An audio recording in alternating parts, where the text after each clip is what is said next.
The storm had come without warning, turning the forest into a chaos of wind and rain that bent the ancient trees like they were nothing more than grass. Emma clutched her cloak tighter around her shoulders as she hurried along the muddy path toward her cabin, her basket of herbs threatening to spill with every gust that slammed against her. She had stayed too long at the clearing where the moonflower grew, so absorbed in her gathering that she had missed the signs of the approaching tempest. Now, the sky had turned the color of bruises, and the world had become a roaring thing that wanted to swallow her whole. She was nearly home when she heard it. A sound that cut through the wind like a blade, low and pained, and utterly wrong in its vulnerability. Emma stopped, her heart hammering against her ribs as she turned toward the sound. Every instinct screamed at her to keep moving, to reach the safety of her cabin and bar the door against whatever lurked in the darkness between the trees. The villagers had warned her about the wolves that roamed these woods, creatures far larger and more dangerous than any natural animal, with eyes that gleamed with an intelligence that was almost human. But that sound came again, weaker this time, and Emma found her feet carrying her off the path before her mind could catch up with the decision. She pushed through the underbrush, branches catching at her hair and cloak, until she stumbled into a small clearing and saw him. The wolf was massive, easily the size of a horse, with fur the color of storm clouds and blood that looked black in the failing light. He lay on his side in a pool of mud and rainwater, his breathing shallow and labored. And when his eyes found hers, they were the most extraordinary shade of amber she had ever seen. There was pain in those eyes, yes, but also a sharp awareness that made her breath catch. This was no ordinary animal. Emma should have run. She knew that with a certainty that went bone deep. But she had spent the last 3 years running from the things that had hurt her, hiding in these woods from a past that still reached for her in nightmares. And she was so tired of being afraid. This creature was dying. She could see that clearly. And whatever he was, whatever danger he might pose, she could not watch something suffer when she had the knowledge to help. She approached slowly, her hands raised to show she meant no harm, murmuring soft words that the wind tried to steal away. The wolf watched her come with those impossible eyes, and he did not growl or snap when she knelt beside him in the mud. He simply looked at her with an expression so human it made her chest ache, and when she carefully touched his blood-soaked fur, she felt him shudder beneath her fingers. The wound was terrible. A deep gash across his ribs that looked like it had been made by something sharp and deliberately cruel. Poison too, she realized, as she examined him more closely, seeing the way his veins had darkened beneath his fur, spreading out from the injury like black lightning. Someone had done this to him, had hurt him, and left him to die alone in the storm. Rage flared hot in Emma's chest, the same fury that had helped her escape her own nightmare, and she made a decision that would change everything. She could not move him, not in her current state, but she could fetch what she needed to stabilize him here, and then figure out how to get him to shelter. "If you can understand me," she said, softly, her hand resting over the wolf's racing heart. "Then hold on. I am going to help you. I promise." The wolf's eyes held hers for a long moment, and then he closed them in what looked almost like acceptance. Emma ran back to her cabin faster than she had ever moved, her mind already cataloging what she would need. The storm raged around her as she gathered supplies with shaking hands, filling her leather satchel with everything she might require. Yarrow to slow the bleeding. Activated. Charcoal and milk thistle for the poison. Clean cloth for bandages. Her mother's silver needle and catgut thread. A tincture of poppy and valerian to ease pain. She grabbed a thick wool blanket and her largest water skin, then plunged back out into the tempest. When she returned to the clearing, the wolf was still breathing, though his breaths had grown more shallow, and his body had begun to shake with cold and shock. Emma worked quickly, her hands steady despite her racing heart. She had learned healing from her mother before the world had torn that life away from her, and the knowledge was written into her bones as surely as her own name. She cleaned the wound as best she could in the rain, murmuring apologies when the wolf whimpered at her touch. The poison was spreading faster than she liked, the dark veins creeping further up his side, and she knew she had to draw it out before it reached his heart. She made a poultice of the activated charcoal and pressed it deep into the wound, then carefully stitched the gash closed with neat, practiced movements. The wolf remained eerily still throughout the entire process, only his labored breathing and the occasional twitch of his ears indicating he was still conscious. She got the milk thistle tea down his throat, drop by drop, stroking his muzzle to encourage him to swallow, then wrapped his torso as tightly as she dared with strips of cloth and the wool blanket. The storm was not letting up, and she knew she could not leave him here exposed to the elements. Her cabin was not far, perhaps a quarter mile through the trees, but moving him would be nearly impossible. Emma sat back on her heels, exhaustion and adrenaline making her thoughts scatter like leaves, and tried to formulate a plan. The wolf opened his eyes again, those amber depths finding her face, and she saw something in them that looked almost like trust. It made her want to weep.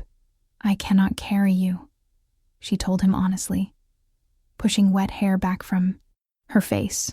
"But if you can move even a little, if you can help me, I can guide you to my home. It is warm and dry, and I can care for you properly there. Please, you have to try." The wolf looked at her for a long moment, and then with an effort that clearly cost him dearly, he struggled to get his front legs beneath him. Emma helped as much as she could, bracing her shoulder under his weight, and together they managed to get him upright and swaying. The journey back to her cabin was a nightmare of mud and darkness, the wolf leaning heavily against her as they stumbled through the forest. But Emma kept talking to him the entire time, her voice a steady stream of encouragement and promise. When they finally reached her door and managed to get him inside out of the storm, she felt like she had run 100 miles. The wolf collapsed on the rug before her fireplace, his sides heaving, and Emma bolted the door behind them before falling to her knees beside him. If you enjoyed this opening and want to see where Emma and her mysterious wolf story goes, make sure to hit that like button and let me know in the comments what you think is going to happen when he transforms. And do not forget to subscribe so you do not miss the next part of their journey. Over the following days, Emma devoted herself entirely to the wolf's care. She kept the fire burning constantly, filling her small cabin with warmth and the scent of the herbs she used to treat his wound. She changed his bandages twice daily, checking for signs of infection and monitoring how the poison slowly retreated from his system. She made rich bone broths and coaxed him to drink, supplementing with water infused with healing herbs. And she talked to him constantly, filling the silence of her isolated life with words she had kept locked inside for so long. She told him about growing up in a village to the south, about her mother who had taught her the ways of plants and healing, about the father she had lost to a fever when she was 12. She told him about the man she had been promised to, the one whose cruelty had been hidden behind a charming smile until it was too late, about the scars on her back and arms that she kept covered even now, about the night she had finally found the courage to run and had not stopped until these woods had swallowed her whole. The wolf listened to everything, his amber eyes tracking her movements as she moved about the cabin, his expression so attentive that sometimes she forgot she was speaking to an animal. There was an intelligence in those eyes that unnerved and comforted her in equal measure, and she found herself sharing things she had never told another living soul. Sometimes she wondered if the trauma of her past had finally broken something in her mind, that she was confessing her deepest secrets to a creature who could not possibly understand. But it felt good to speak the words aloud, to name the things that had happened to her and acknowledge that they were real. And the wolf never looked at her with pity or judgment, only with a steady acceptance that made her feel seen in a way she had not experienced in years. By the 4th day, the wound had begun to heal remarkably quickly, the edges knitting together with a speed that surprised even Emma's experienced eye. The poison had been purged from his system, the dark veins fading until his fur returned to its natural stormy gray. He was eating on his own now, accepting the meat she brought him and the water she offered, and he had begun to move around the cabin with increasing steadiness. Emma noticed that he watched her constantly, following her with his gaze as she worked on her herb preparations, or cooked her simple meals, or sat by the fire reading from her small collection of books. Sometimes she would look up and find him staring at her with an expression so intense it made her breath catch. and she would have to look away before the heat rising in her cheeks betrayed her foolish thoughts. On the 6th night, Emma woke to find the cabin bathed in moonlight streaming through her window, and the space before her fireplace empty. Her heart lurched with panic, and something that felt dangerously close to grief. He had left, she thought, struggling to understand why the departure of a wolf she had known for less than a week could make her chest ache like this. She had always known he would go once he was healed, had told herself repeatedly not to grow attached. But apparently her heart had not listened to her practical mind. She rose from her bed, wrapping a shawl around her nightgown against the chill, and was about to check if he had somehow managed to work the door latch open when she heard movement from the other side of the cabin. What she saw made her freeze in place, her mind struggling to process what her eyes were telling her. Where the wolf had been, there was now a man. He was tall and powerfully built, with broad shoulders and lean muscle that spoke of both strength and speed. His hair was dark as midnight and fell past his shoulders, and his face was all sharp angles and aristocratic lines that would have been almost cruel, if not for the fullness of his mouth. He was also completely naked, his skin marked with scars that told stories of violence survived. And Emma should have looked away, but she found herself rooted to the spot, staring at him as he straightened to his full height and turned to face her.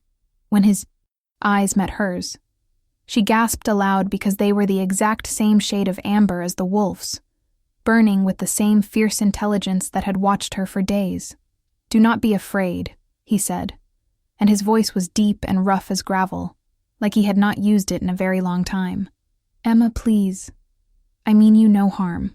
Hearing her name from his lips, when she had never told him what she was called, when he should not have been able to understand anything she had said, made reality tilt sideways.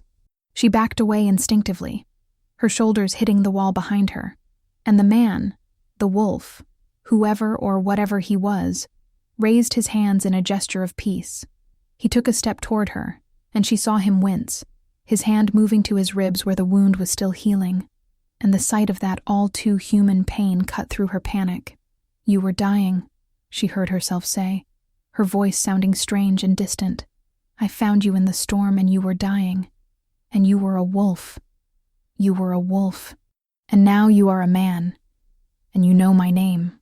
I am still me," he said gently, taking another careful step closer. "I have been myself the entire time, listening to every word you spoke to me, every story you shared. I could not respond, could not transform back to this form because the poison in my blood prevented it. But I heard you, Emma. I heard all of it." The implications of his words hit her like a physical blow. Every confession she had made, every moment of vulnerability she had exposed. Thinking she was speaking to an animal who could not comprehend, he had understood all of it. Shame flooded through her, hot and acidic, and she felt tears burn at the corners of her eyes. "How dare you?" she whispered, her voice shaking with anger and hurt.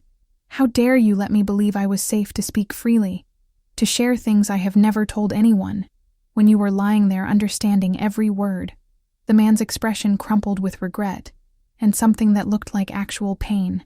"I am sorry," he said, and the raw sincerity in his voice made her want to believe him, even as fury burned in her chest. "I was too weak to transform, too weak even to communicate that I could understand you.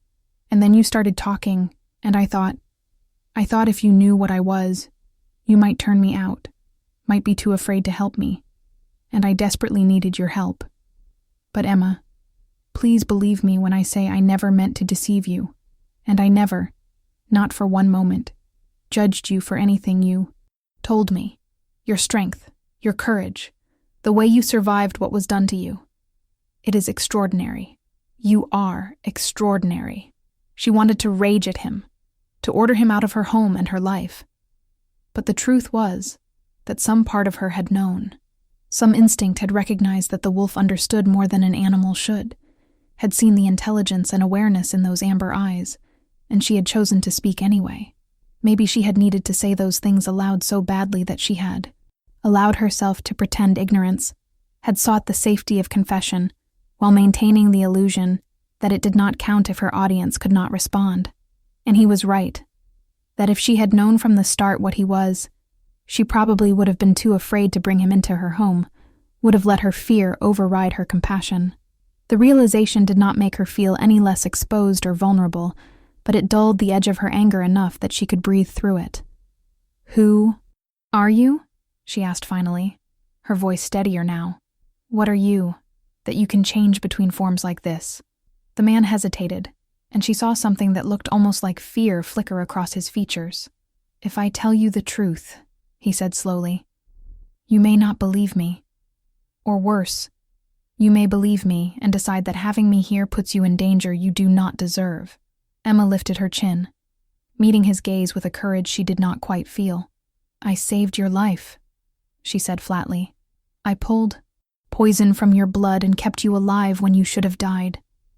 I think I have earned the truth, whatever it is.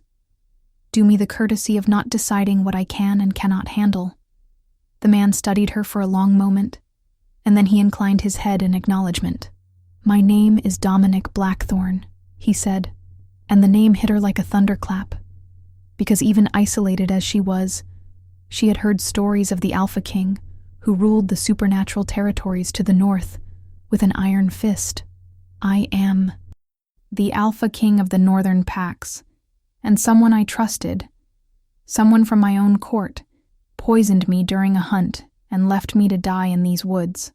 You found me at my weakest, when I could not defend myself or call for help, when I was certain I would take my last breath alone in the mud. And you, despite having every reason to fear wolves and strangers and men in general, you chose to save me anyway." Emma felt the world narrow to just the two of them, this impossible man standing in her tiny cabin, wrapped in moonlight and scars and a vulnerability that seemed at odds with his reputation. She had heard the stories about Dominic Blackthorne, whispered tales of his ruthlessness and power, of how he had unified the fractured packs through strength and sometimes brutal force, of how he had ruled for over 2 centuries without ever taking a mate or showing mercy to his enemies. The man before her did not match those stories, or perhaps he did, but there were layers to him the stories had not captured. "Why?" she asked, the question encompassing so much more than the single word. "Why would someone from your own court want you dead?" Dominic's expression turned grim, shadows gathering in his eyes. "Because I have been trying to reform the old laws, the ones that allow alphas to abuse their power and treat omegas and weaker pack members as property. Because I have been redistributing resources to ensure that every pack has access to territory and game, not just the strong ones who can take by force. Because I have been appointing advisors based on wisdom and competence, rather than bloodline and tradition. There are those in my court, alphas who have benefited from the old ways for centuries, who see my reforms as weakness and betrayal of everything our kind stands for. They have been looking for an opportunity to remove me, and they finally found it during a hunt, when my guard was down and my inner circle was scattered." The bitterness in his voice was palpable, and Emma found herself taking a step toward him before she could stop herself. "You are trying to make things better," she said softly, "and they hate you for it. That must be lonely, to know that doing what is right makes you a target." Dominic's gaze snapped to hers, and she saw surprise flicker across his features, as if he had not expected her to understand or to sympathize. "It is," he admitted quietly. "I have always known that leadership requires sacrifice, that making difficult decisions would earn me enemies. But I never thought the threat would come from within my own house. From wolves I have fought beside and protected for decades. It is a special kind of betrayal, to be struck down by those you trusted most." They stood there in the moonlit cabin, 2 people marked by different kinds of scars, and Emma felt something shift in her chest. She had been so focused on her own pain, her own history of betrayal and survival, that she had forgotten that trauma came in many forms, and that even kings could be wounded by treachery. "I understand," she said, and meant it with a depth that surprised her. "I know what it is like to be hurt by someone who should have protected you, to have your trust used as a weapon against you. It changes you, does it not?" Makes it hard to let anyone close again, even when you desperately want to believe you could be safe with someone. Yes, Dominic said, the single word heavy with meaning. He took another step toward her, close enough now that she could see. The flecks of gold in his amber eyes, could feel the heat radiating from his skin. Emma, I need to tell you something else. Something you may find difficult to believe. From the moment I regained consciousness in your cabin, from the first time I truly saw you in the firelight as you worked to save me, I felt it. The bond, the pull that wolves experience when they meet their true mate. You are mine, Emma, as surely as I am yours, written into my very soul by forces older than time itself. I have waited 200 years to find you, and I found you in the most unexpected way possible, being saved by the very person I was meant to protect. Emma's breath caught in her throat, her heart hammering so hard she was certain he could hear it. She had heard stories of mate bonds, the mystical connection that wolves claimed could unite two souls so completely that they became two halves of a single whole. She had dismissed them as fairy tales, romantic nonsense that had no place in her practical world. But looking at Dominic now, seeing the absolute certainty in his eyes, and feeling the strange pull in her own chest that she had been trying to ignore for days, she could not quite convince herself it was not real. That is impossible, she said. But the words came out as barely a whisper. I am human. I have no wolf, no pack, nothing that would make me suitable for a king. This bond you speak of, it must be a mistake, a side effect of the poison or the trauma of your injury. It is not a mistake, Dominic said firmly, and there was something in his voice that made it a vow, a promise, an absolute truth. I have never been more certain of anything in my very long life. The bond does not care about status or species or suitability. It simply is, as inevitable as the turning of seasons. And I felt it the moment I was conscious enough to truly perceive you. Every word you spoke to me while I was trapped in my wolf form only strengthened it. Every kindness you showed me only proved what I already knew. You are fierce and compassionate, and brave beyond measure, Emma. You are exactly what I have been searching for, what I did not even know I needed. His words terrified her as much as they thrilled her, because she wanted desperately to believe them, but she had learned the hard way that wanting something did not make it safe or true. The man I was promised to before, she said, forcing the words past the tightness in her throat. He said beautiful things too at the start. He called me precious and cherished, and told me I was everything he had ever wanted. And then once I was bound to him, once there was no escape, he showed me what he truly thought of me. He made me understand that I was nothing, worth nothing, deserving of nothing but his anger and his fists. How do I know your words are any different? How do I know this bond you speak of is not just another cage with prettier bars? The anguish that crossed Dominic's face was so raw, it made her chest ache. I cannot, he said honestly. And she was surprised by his refusal to offer easy reassurances or make promises he might not be able to keep. I cannot give you guarantees or erase what was done to you or make you trust me through words alone. All I can do is show you through my actions, day after day, that I am not him, that I see you as an equal, a partner, someone whose strength and will I admire and whose boundaries I will always respect. The bond is real, Emma. I would stake my life on it. But bonds can be rejected if they are not wanted. You have a choice here, always. If you want me to leave, if you need space to process all of this, I will go. I will not force my presence on you, or use the bond to manipulate your feelings. Emma searched his face for any sign of deception or hidden cruelty, and found only sincerity and a vulnerability that seemed at odds with everything she had heard about the fearsome Alpha King. The fact that he was giving her a choice, that he was willing to walk away if she asked despite the bond he claimed to feel, meant more than any flowery declaration could have. She thought about the past 6 days, about the comfort she had found in caring for him, in having a presence in her cabin that did not judge or threaten. She thought about the way her heart had sunk when she had believed he had left, about the pull she felt toward him even now when logic said she should be afraid. And she made a decision that was either the bravest or most foolish thing she had ever done.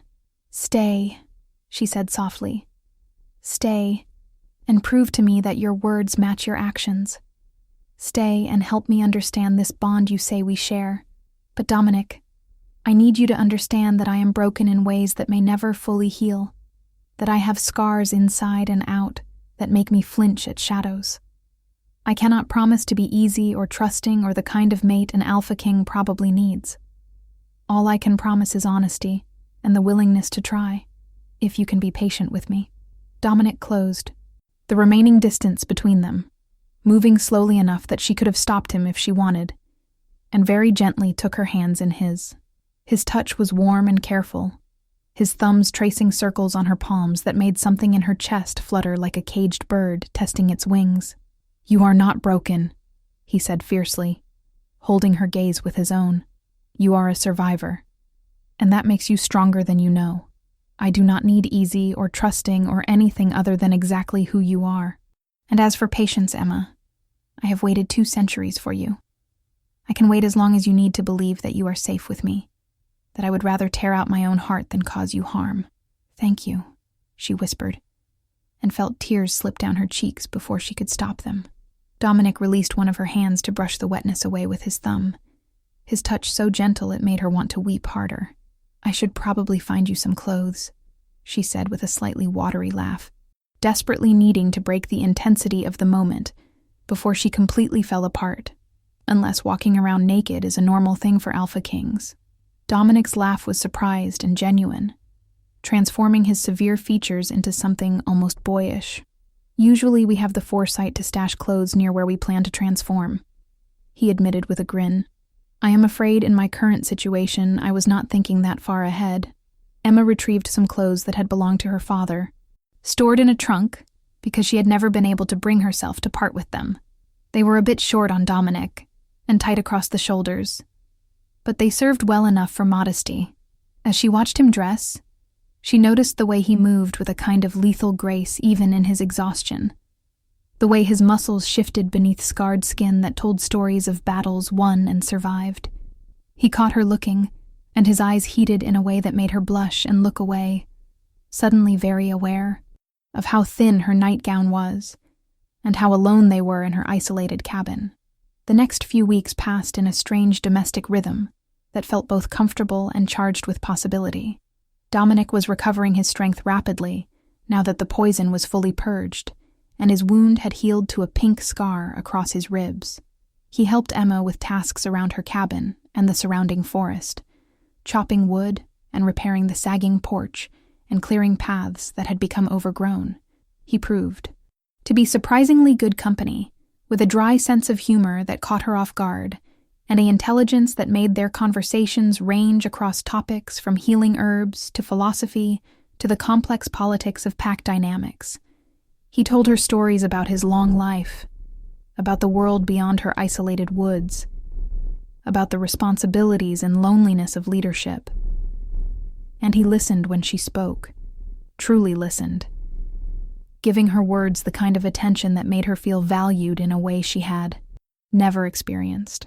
They did not speak directly about the bond again, but Emma could feel it growing stronger with each passing day, a golden thread that connected her heart to his and made her increasingly aware of his presence, even when they were not in the same room. She caught herself watching him when she thought he was not looking, admiring the strength in his hands or the way firelight played across his features, and she saw the way he looked at her, with a hunger and reverence that should have frightened her, but instead made her feel powerful and desired in the best possible way. He never pushed for more than she was ready to give, never crossed boundaries or made her feel pressured, but she could sense his restraint in the tension of his shoulders and the careful way he always left space between them. One evening, as they sat before the fire after dinner, Emma reading aloud from one of her books while Dominic whittled a piece of wood into shape, she finally found the courage to voice the question that had been haunting her. "What happens when you are fully healed?" she asked quietly, setting the book aside. "What happens when you are strong enough to return to your kingdom and reclaim your throne? Do you expect me to come with you, To walk into a world of politics and danger and wolves who will hate me for what I am? Dominic set down his whittling and turned to face her fully, his expression serious. I will not lie to you, Emma. Returning to my kingdom will be dangerous, both for me and for anyone I bring with me. The wolves who tried to kill me will not have given up their ambitions, and having you at my side will make you a target for anyone who wants to hurt me. But I also will not ask you to come with me, if it is not what you want. You have built a life here, a safe space away from the things that hurt you, and I will not tear that away from you, just because the bond pulls me toward you. If you choose to stay here, I will ensure you are protected and provided for. I will visit when I can, but I will not force you to become something you are not ready to be. And what if I want to come? Emma heard herself say, surprised by her own words. What if I am tired of hiding and running, tired of letting fear make all my decisions? What if I want to stand beside you and face whatever comes, even if it terrifies me? Dominic's eyes widened slightly, hope and concern warring across his features. Then I would be honored, beyond measure, to have you with me, he said carefully. But Emma, you need to understand what you would be walking into. The court is full of vipers who will see you as weak because you are human and unconnected. They will test you, undermine you, possibly even try to harm you to prove that I am unfit to rule if I cannot protect my own mate. It will be harder than anything you have faced, and I would understand completely if you decided it was not worth the cost. Emma thought about the past 3 years she had spent in these woods, safe but so desperately lonely. Her world shrunk down to just herself, and her herbs, and her memories. She thought about the way Dominic had looked at her from the very first moment of consciousness, with recognition and wonder and a certainty that still took her breath away. She thought about the bond between them, growing stronger every day, filling spaces inside her she had not even realized were empty. And she thought about the woman she used to be. Before, Marcus had tried to break her, the one who had dreamed of adventure and purpose and making a difference in the world. Maybe that woman was not as lost as she had believed. Maybe she was still there, just waiting for a reason to be brave again. If we do this, she said slowly, we do it as partners. You do not get to make decisions for me or shield me from truth, because you think I cannot handle it.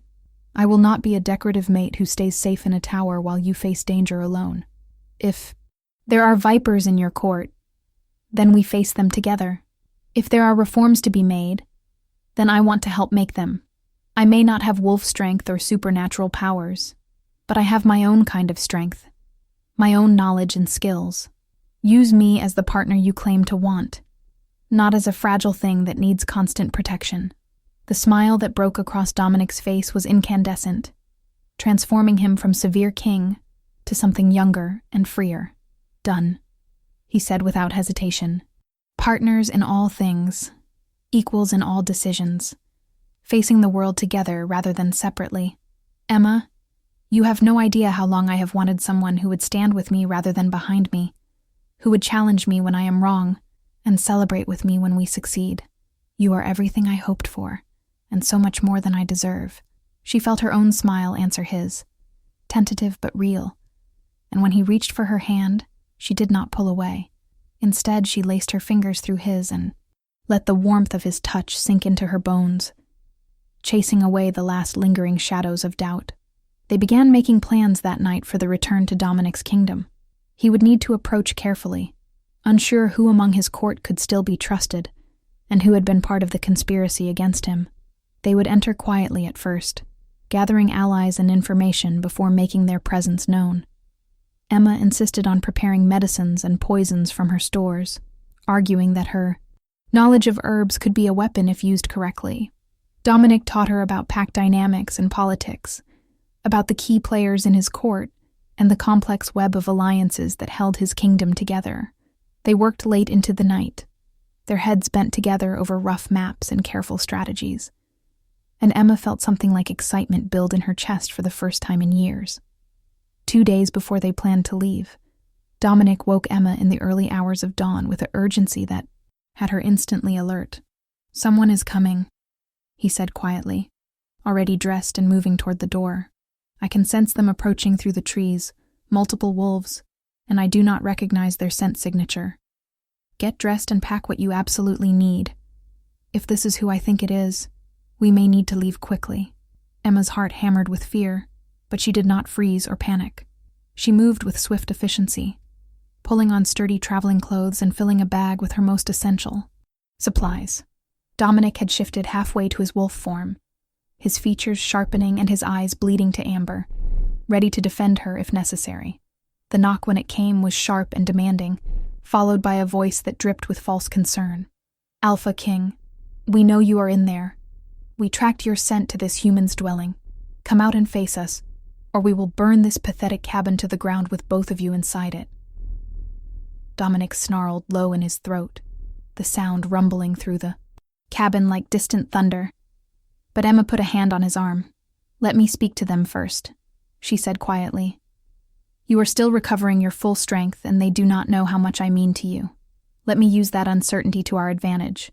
Dominic looked like he wanted to argue, but he trusted her judgment enough to nod, settling back into his human form, though tension still sang through every line of his body. Emma opened the door and stepped out onto her porch, chin high and expression calm, despite the fear churning in her gut. 3 wolves in human form stood in her clearing, all of them large and radiating the kind of aggressive dominance that made her instincts scream. The one in front was tall and broad with cold eyes and a cruel mouth, and she recognized him from Dominic's descriptions as Marcus Ashwood, one of his most senior advisors and a vocal opponent of his reforms. "What can I do for you?" she asked with a politeness that bordered on mockery.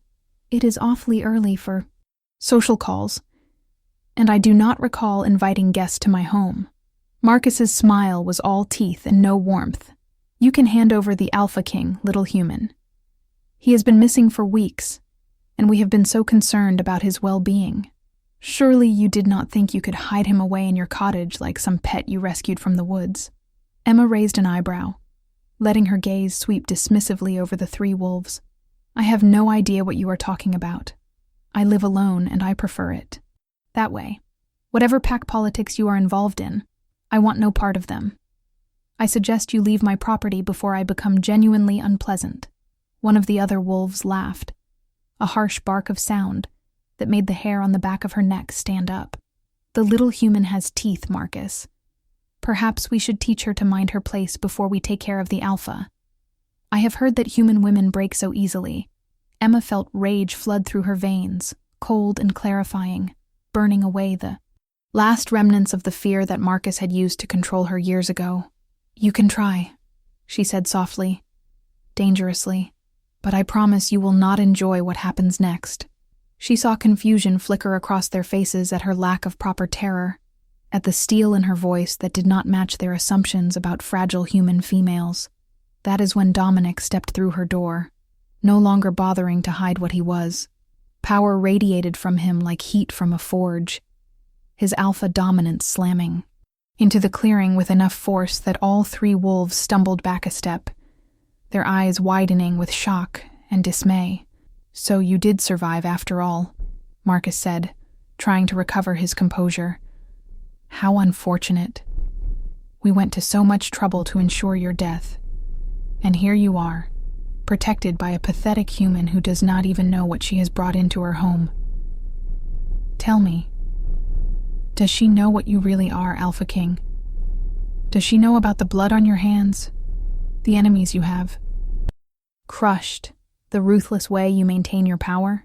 If you are enjoying this story and want to see how Emma and Dominic handle Marcus and his conspirators, make sure you hit that subscribe button so you never miss an update, and drop a comment below telling me what you think Emma should do next.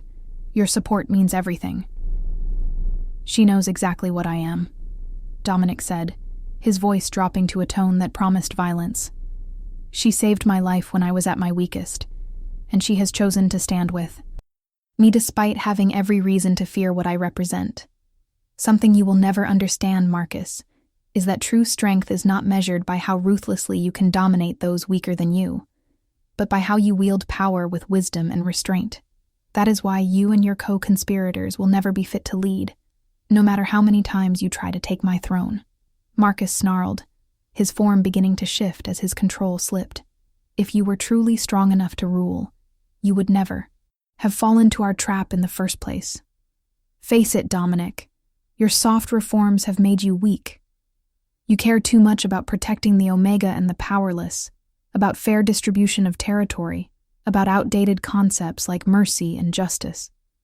The packs were stronger when alphas could do as they pleased, when power was the only law that mattered.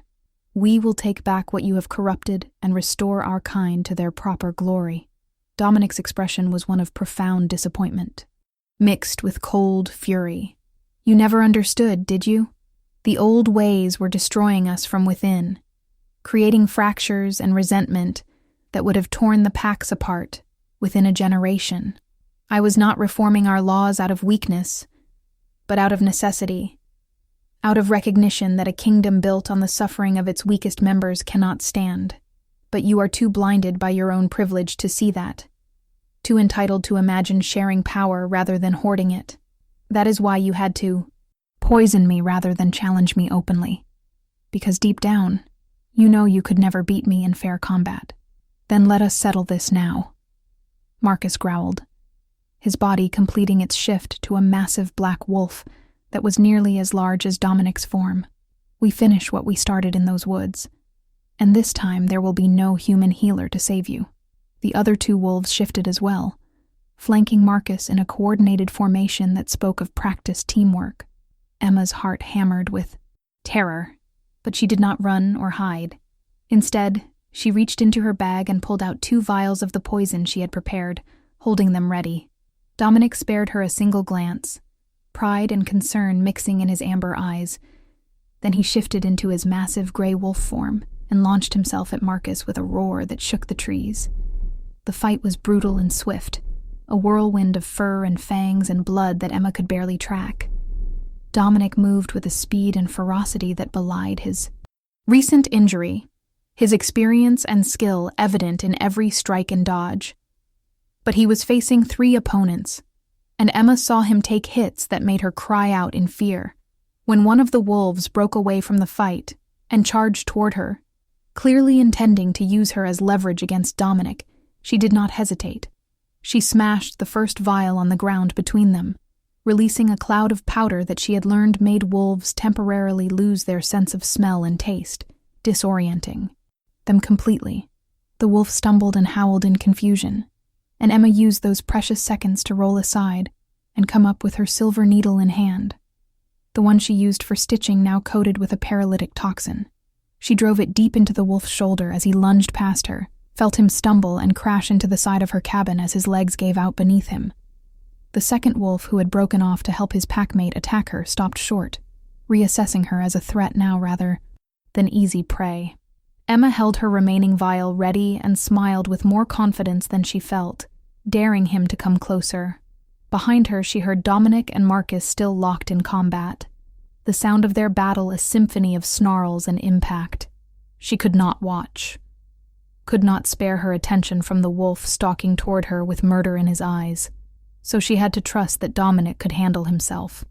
The wolf feinted left and then right, trying to find an opening, but Emma had learned to read body language from her years of avoiding Marcus's fists, and she was not fooled.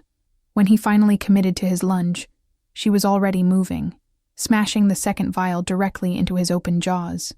The effect was immediate and devastating. The poison was one of her most potent, designed to cause temporary paralysis of the respiratory system, and the wolf collapsed mid-leap, his body convulsing as he fought to breathe. Emma felt no satisfaction in his suffering, but she felt no guilt either. These wolves had tried to kill Dominic, had threatened to burn her home, had promised to break her simply for standing in their way. They had earned whatever mercy she chose to show or withhold. She turned back to the main fight just in time to see Dominic clamp his jaws around Marcus's throat, the larger wolf pinned beneath him. For a long moment they stayed frozen that way, Marcus's eyes wide with the realization of his defeat, Dominic's fangs just barely pressing into the vulnerable flesh. Emma held her breath, knowing that this moment would define what kind of king Dominic truly was. He could kill Marcus here, and no one would say he was wrong to do so. The other wolf had tried to murder him, had betrayed his trust and his kingdom, and the old laws would support execution for such crimes. But Emma also knew that mercy, true mercy, was the hardest kind of strength to show. Dominic held Marcus there for several more heartbeats. Then slowly, deliberately, he opened his jaws and stepped back. He shifted back to his human form, standing over the black wolf with blood on his mouth and absolute authority in every line of his body. "You will live," he said coldly, and Emma heard the alpha command in his voice that made even Marcus flinch. "You and your co-conspirators will stand trial before the assembled packs. Your crimes will be made public, and justice will be served according to our laws, not according to my personal desire for vengeance. That is the difference between us, Marcus. I serve something greater than my own ego, and I will not compromise the reforms I have fought for just because you made this personal." Marcus shifted back to human form, naked and bloodied and defeated. "You should kill me," he spat, his pride making him vicious even in defeat. That is what the old laws would demand, what any real alpha would do. Leaving me alive makes you look weak, makes you look like you cannot finish what you start. Dominic's smile was sharp as broken glass. "The old laws are dead, and I killed them. The new laws I have built say that everyone deserves a fair trial, that justice should be measured and proportional, that we are better than our worst impulses. If that makes me look weak to wolves like you, then I will wear that judgment proudly. Your opinion ceased to matter the moment you decided to poison me rather than debate me." Emma watched Dominic handle the situation with a mixture of awe and relief. This was the king he had told her about. The one who fought for reform even when it cost him personally, who chose principle over easy revenge.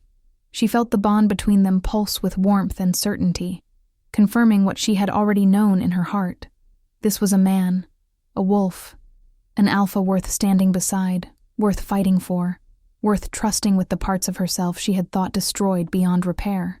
When Dominic finally turned to look at her, still covered in blood, but with his eyes soft with concern, she crossed the space between them and wrapped her arms around him, not caring about the blood or the watching wolves or anything except the solid reality of his presence.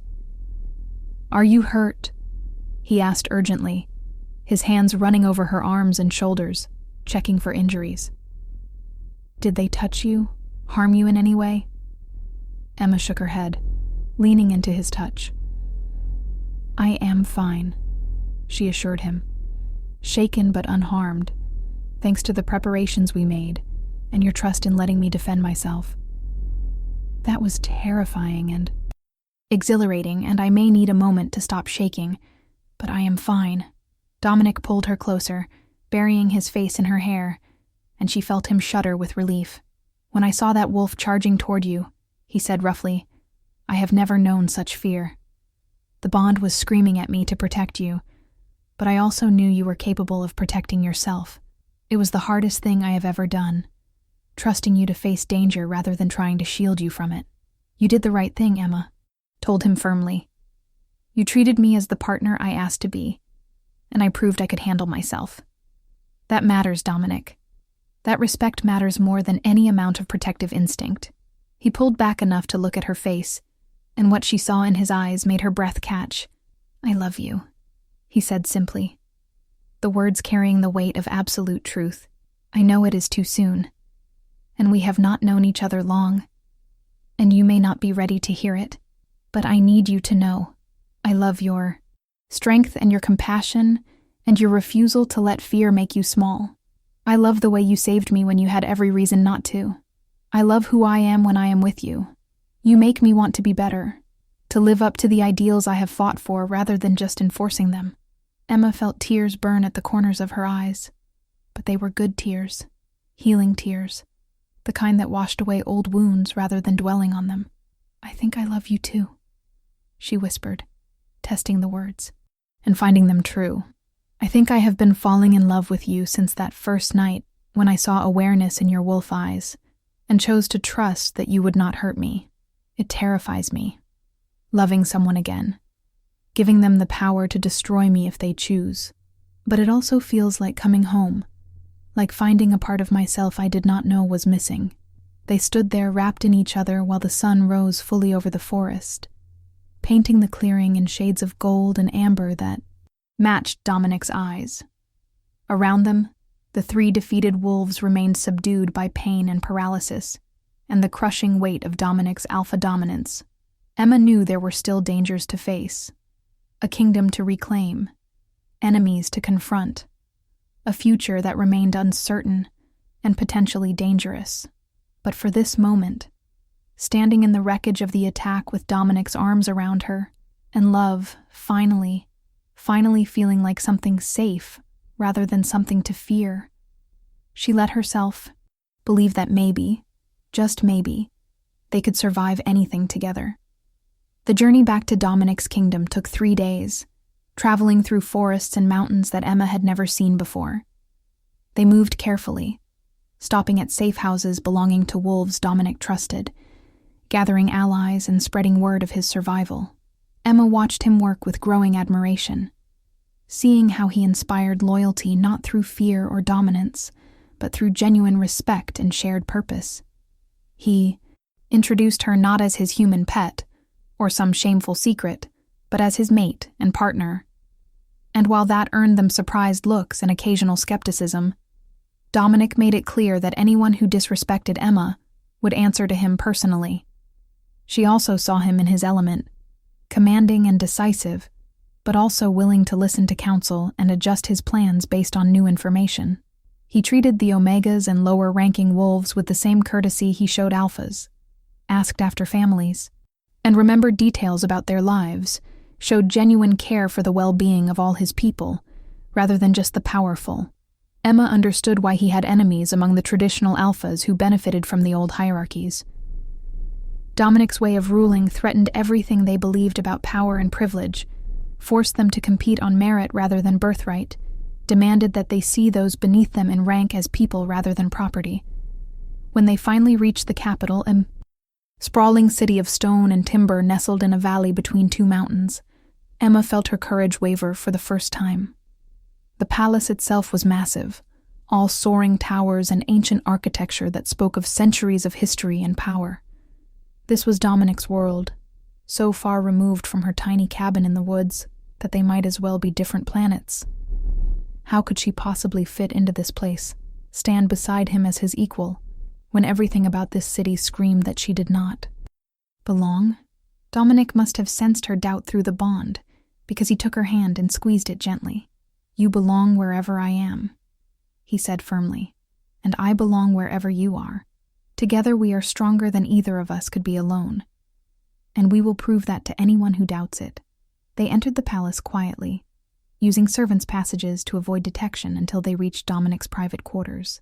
There they found his most trusted advisors waiting, wolves who had remained loyal during his absence and who greeted his return with visible relief.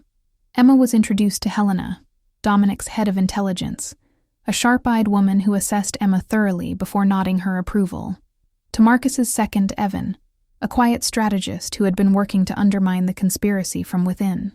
To Diana, Dominic's captain of the guard, who looked like she could tear apart mountains with her bare hands, but who greeted Emma with surprising gentleness.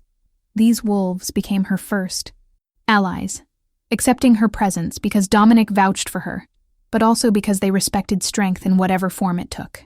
The confrontation with the remaining conspirators happened 2 days later in the Great Hall, with representatives from every major pack in attendance to bear witness. Marcus and his cohorts were brought forth in chains, their crimes laid out in brutal detail. Dominic presented evidence of their poison plot, their plans to seize control of the kingdom, their willingness to murder their king, rather than accept reforms that threatened their power. The assembly was shocked into silence, then erupted into fury that such betrayal could occur within their ranks. There were calls for immediate execution, for blood to answer blood, but Dominic raised his hand for silence, and the room obeyed instantly. "Under the old laws," he said, his voice carrying to every corner of the massive hall, "these traitors would be executed immediately, and their families stripped of rank and property. Their deaths would be brutal and public, meant to serve as warning to anyone else who might consider betraying their alpha. But we do not follow the old laws anymore, and I will not return to them no matter how satisfying vengeance might feel in this moment. Instead, These wolves will stand trial according to the new justice system we have built together. They will have the opportunity to defend themselves, to present evidence in their favor, to face their accusers in a fair hearing, and when they are found guilty, as I am certain they will be, their punishment will be proportional to their crimes and focused on protecting our community rather than satisfying my personal rage. The hall erupted again, some wolves cheering his words while others shouted protests about weakness and soft justice. Emma stood beside Dominic's throne, her chin high and her hand resting lightly on his shoulder, in a gesture of support that was not lost on the assembly. She saw wolves, staring at her. This human woman who had somehow captured their king's heart, who stood in a place of honor that many female wolves had coveted for decades.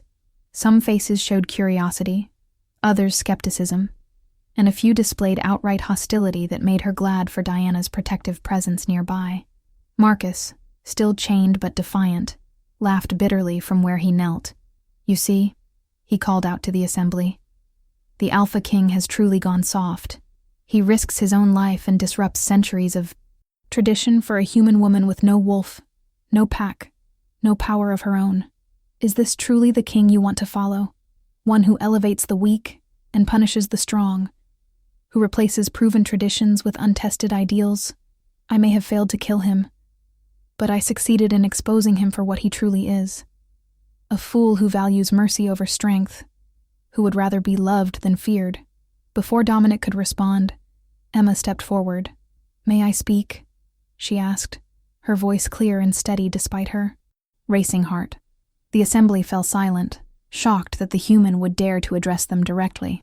Dominic nodded his approval, pride and concern mixing in his expression. Emma turned to face the crowd of wolves, hundreds of powerful supernatural beings who could kill her without effort, and refused to let fear make her small. "You speak of strength and weakness as if they are simple opposites," she said, directing her words to Marcus but making sure the entire hall could hear, as if being ruthless is the only measure of power, as if showing compassion somehow makes you less capable of defending what matters. But true strength, the kind that builds kingdoms rather than just conquering them, requires the courage to change, to admit when old ways are failing, to choose principle over convenience even when it costs you. She let her gaze sweep across the assembly, meeting eyes and holding them. "I am human, yes. I have no supernatural abilities, no pack affiliations, no claim to power, by your traditional measures. But I saved your king's life when he was dying alone in the woods, betrayed by those he trusted most. I stood beside him when assassins came to finish what they started. I chose to come here, to this place where I am clearly not welcome by all, because I believe in what he is trying to build, a kingdom where justice matters more than hierarchy, where the strong protect the weak rather than exploiting them, where leadership is earned through wisdom and character, rather than just brute force. If that makes him weak in your eyes, then I would argue your definition of weakness is fundamentally broken." The hall was utterly silent now, every eye fixed on Emma as she continued. "Marcus says that King Dominic elevates the weak, as if that is somehow shameful rather than the mark of enlightened leadership. But empires that are built on the suffering of their weakest members inevitably crumble from within. Resentment and injustice are like poison. They spread, slowly until the entire system is corrupted beyond repair. What your king is doing, what he has been fighting for against wolves like Marcus, who benefit from inequality, is ensuring that this kingdom has a future, that it is strong not because it crushes dissent, but because it earns loyalty, not because it is feared, but because it is worth believing in." She turned back to Marcus, and her voice hardened. "You tried to kill him because you were afraid that in a kingdom built on merit rather than birthright, you would be revealed as ordinary, afraid that without the ability to abuse your power over weaker wolves, you would have nothing of value to offer, afraid that reform would cost you privileges you never earned and never deserved. That is the real weakness here, Marcus. Not King Dominic's compassion, but your inability to imagine a world where you matter for anything beyond your capacity for cruelty." The assembly erupted into chaos, some wolves cheering Emma's words while others, shouted protests or demands. Dominic let it continue for a moment, then released a pulse of alpha dominance that cut through the noise like a blade. Silence fell instantly, all eyes turning back to their king. "My mate speaks truth," Dominic said, and his voice carried an authority that brooked no argument. "And she demonstrates precisely why the bond chose her for me. Not because she is powerful in the ways you traditionally measure power, but because she has the courage to stand before you all and speak difficult truths. Because she understands that real strength requires vulnerability, that leadership requires service, that justice requires sacrifice. These are the principles I have built my reforms upon, and these are the principles we will continue to follow regardless of how uncomfortable they make wolves who preferred the old ways." The trial proceeded over the following weeks, and Emma found herself drawn deeper into the workings of Dominic's court. She worked with Helena to investigate the full extent of the conspiracy, using her knowledge of poisons to help identify other potential threats. She trained with Diana, learning to defend herself more effectively against supernatural opponents.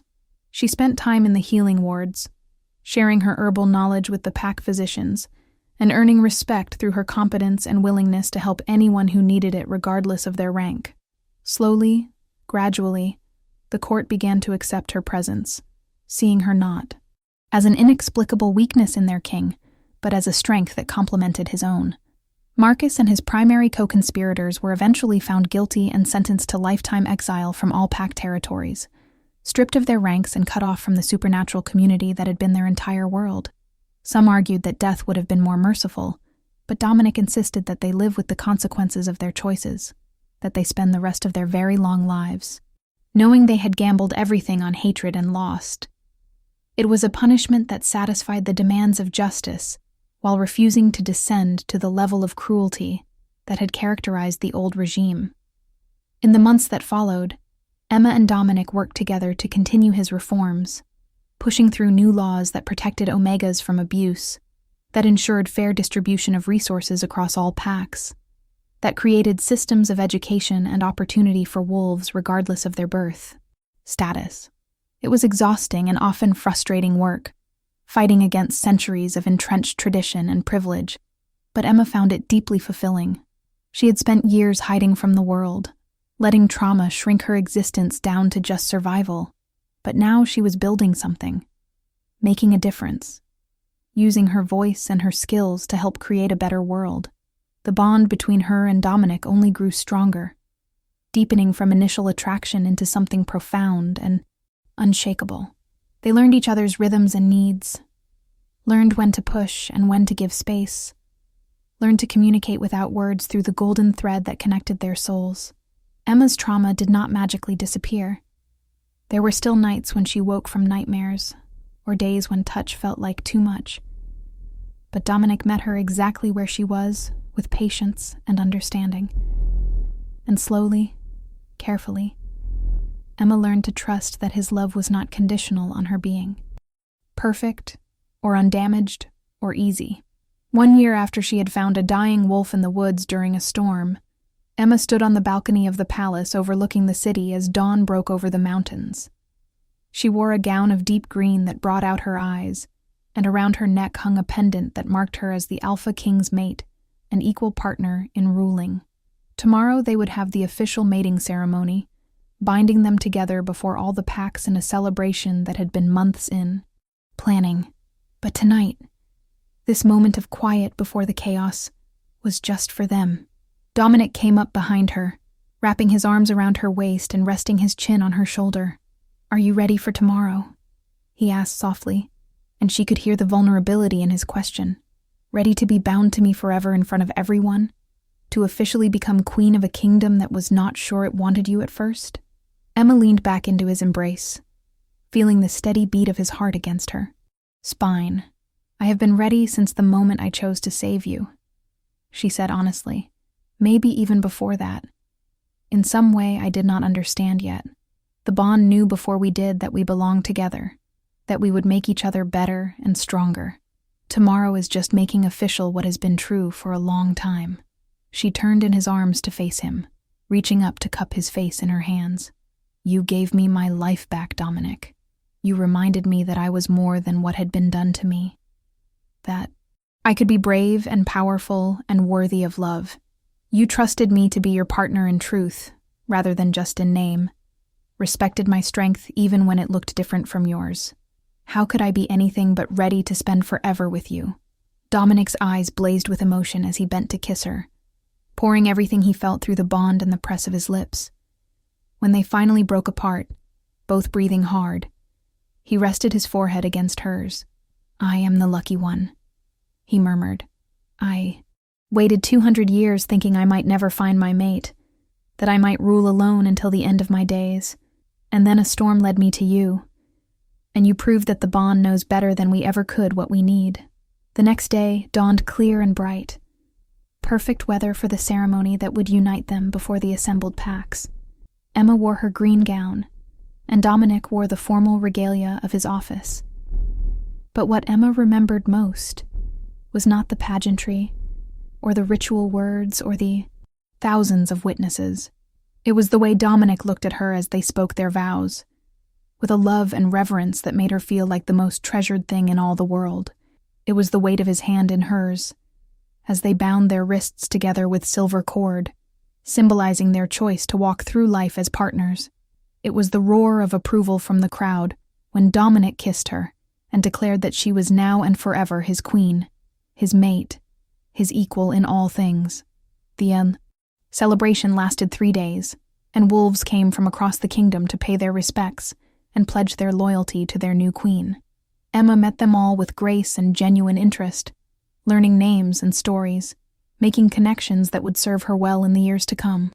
And when it was finally over, when they could retreat to their private quarters and collapse in exhausted relief, Dominic pulled her close and whispered against her hair, "Thank you for saving me that night in the woods. Thank you for seeing past the monster everyone feared to the man beneath. Thank you for choosing me, for loving me, for standing beside me even when it was hard. You are the best thing that has ever happened to me." Emma smiled and pressed a kiss to his chest right over his heart. "Thank you for letting me save you," she said. "Thank you for trusting me with your truth and your vulnerability. Thank you for showing me that love could be safe, that strength could be gentle, that I could be whole again even with all my scars. You are the best thing that has ever happened to me too." Years passed, and Emma and Dominic ruled together with wisdom and compassion, continuing to push through reforms that slowly transformed the kingdom into something more just and equitable. They faced challenges and setbacks, resistance from wolves who clung to the old ways, threats from neighboring kingdoms who saw their progressive policies as weakness, but they faced everything together, their bond, giving them strength that neither could have possessed alone. Emma became known throughout the supernatural world as the queen who changed everything, the human woman who had proven that power came in many forms, and that the measure of a leader was not how ruthlessly they could dominate, but how well they could lift up those around them. And sometimes, on quiet nights when they sat together before the fire, much like they had in Emma's small cabin, Dominic would shift to his wolf form and rest his great head in Emma's lap while she ran her fingers through his fur. She would think about that stormy night when she had found a dying wolf in the woods and made the choice to help despite all the reasons she had to be afraid. She would think about how a single act of compassion, one choice to see past fear to the being who needed help, had transformed both their lives in ways neither could have imagined. And she would smile, grateful beyond words for the storm that had brought them together, for the bond that had recognized what they were before they did, for the love that had healed them both and given them a future brighter than either had dared to dream. If you loved Emma and Dominic's story, please make sure you have hit that like button and subscribe to the channel for more supernatural romance tales. Drop a comment below and tell me which part of their journey resonated with you most. Thank you so much for watching, and I will see you in the next story.